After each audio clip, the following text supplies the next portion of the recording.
आज वर्तमान समय में हमारा देश का किसान पीड़ित है, क्योंकि वर्तमान केंद्र में बैठी सरकार ने जो 3 कृषि विधेयक लागू किए हैं,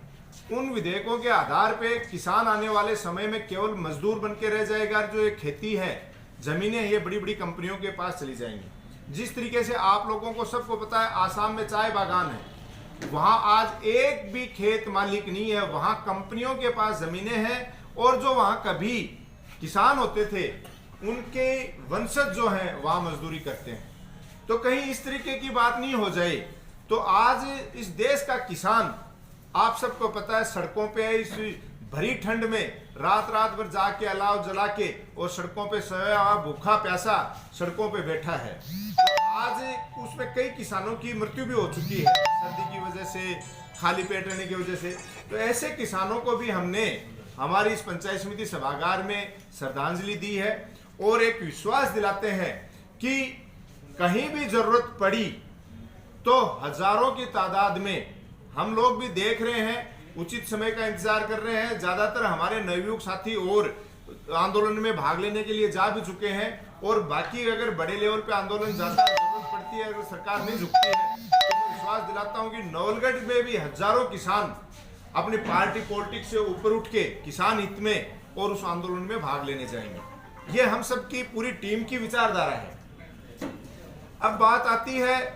कि हम लोग यहाँ लगातार निरंतर जो राजनीति में आगे बढ़ रहे हैं, चाहे लगातार तीसरी बार हम लोगों ने, पूरी टीम ने डॉक्टर राजकुमार शर्मा जी के नेतृत्व में विधानसभा चुनाव जीता हो, चाहे लगातार पंचायत समिति में प्रधान अपना बना हो, नगर पालिकाओं में चेयरमैन अपने बने हो,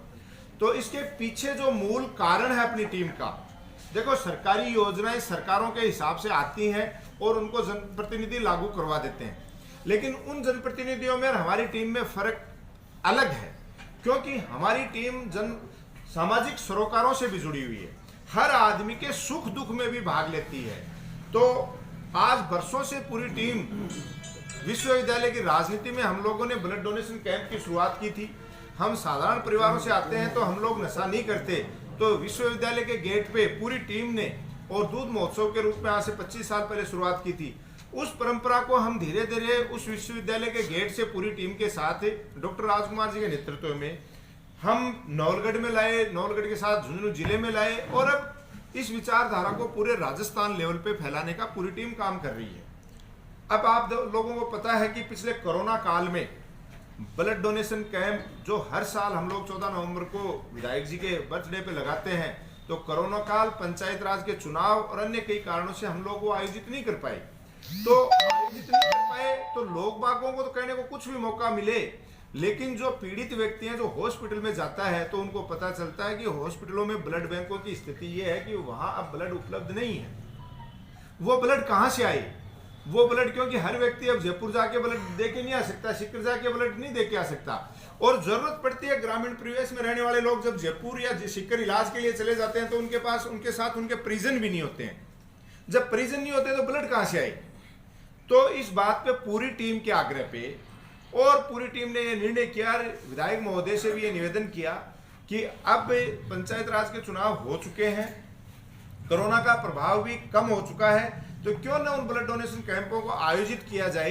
ताकि आम आदमी को, आम व्यक्ति को बड़े बड़े शहरों में और हॉस्पिटलों में खून के अभाव में जान नहीं देनी पड़े, परेशान नहीं होना पड़े। तो इस विचारधारा के आधार पे हम लोगों ने ये तय किया कि आज के दिन हम लोग इस विषय पे बैठ के चर्चा करेंगे, क्योंकि नई साल आने को है, पुरानी साल जाने को है। तो मेरा कहने का तात्पर्य है कि आज जैसे नवलगढ़ में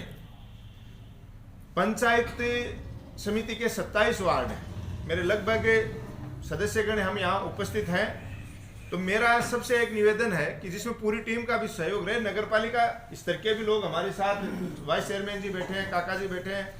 नानकराम जी बैठे हैं, तो नगरपालिका स्तर के लोग भी हमारे साथ बैठे हैं। तो हमें एक पार्ट में इनको बांट के एक सिस्टम बनाते हुए